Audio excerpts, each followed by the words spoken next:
تذكر يوما إن كنت تعانق دمعة الفكر تناجي الله في صبر وترجو رحمة تسري. Speaking of the best husband, I want to tell you a story. A really good one on this subject, making people conscious of Allah. You don't just invite people to have taqwa of Allah with your words. Your character says a lot. A friend of mine, he became a friend actually on a short trip, told me about how he was raised in a Muslim family. He's Guyanese origin, and in Guyana there's Muslims that are committed and there are Muslims that have mixed their religion with Hinduism, and some Muslims that are just Muslim by name and they've completely almost lost everything of the religion. They almost know nothing of the religion. And he was of the latter type. He almost knew nothing about the religion. So as he was growing up in New York, he almost completely just wasn't even practically Muslim. And he used to, get into fights with his mother. He went to jail a couple of times. He was in gangs, all kinds of stuff. Later on in life, he decides he wants to, he's looking for God. And he knows at least by name he's Muslim. I think his name was Muhammad or something, right? By name he's Muslim, so he should look into what religion first? Islam. So he starts looking into Islam, starts going to the masjid, starts learning how to pray again, becomes more serious. At the time he was, he had married his girlfriend who was Christian or whatever. And he starts becoming more serious about the religion. And then his wife notices that he's praying. And the beer is gone from the fridge. And he's not going out with his drinking buddies. And he doesn't go to Atlantic City on the weekend. He's a different guy. Something's changed, And he doesn't say anything to her. Just on his own, he didn't yell at her, didn't tell her to, put a hijab on or whatever, lose all her friends. He didn't do any of that. He went to a scholar, and I make dua for the scholar that he went to. He didn't tell me his name, but he said, I went to my scholar, and I told him, look, I'm becoming more and more aware of Islam, but my wife, of course, is a Christian, and she's not even a practicing Christian. She's just kind of what I was before. She's exactly like I was before. How do I help her?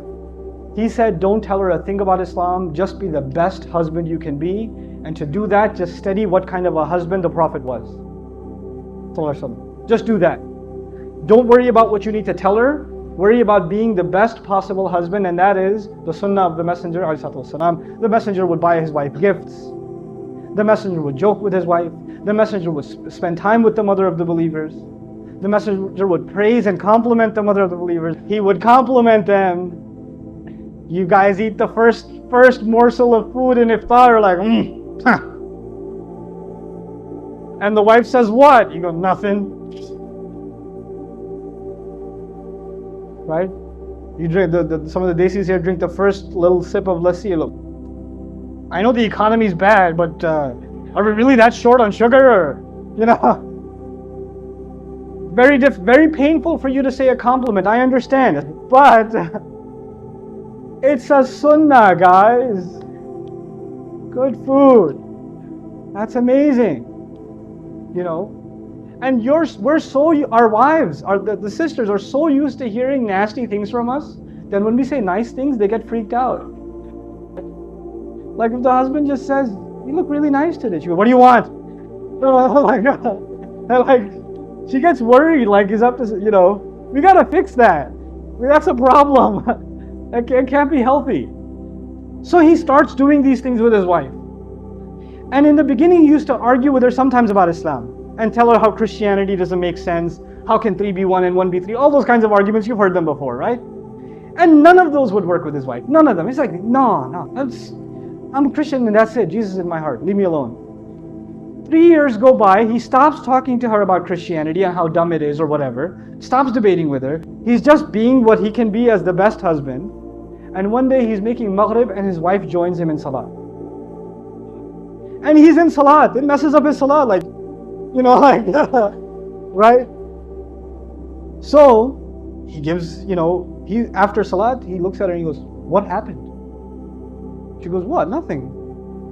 And he goes, no, you have to tell me what happened. And of course she says what pretty much any wife would say, it's complicated. Alright? But eventually she tells him, and she tells him, look, I've never seen a husband like you. My dad wasn't like that. I've never seen a father like you. The way you are with our child, I've never seen a father be like that. It's so beautiful. This religion can't be wrong. It can't be wrong. This is ittaqullah. You see how aware you are of Allah in your life, right? It's not how many ayat you've memorized, how many ahadith you know, how much knowledge you can spit out at someone, how many quotes from scholars you can deliver. It's not about that. How are you living your life? People can see that you're calling people to the taqwa of Allah. Haqqa tuqwa.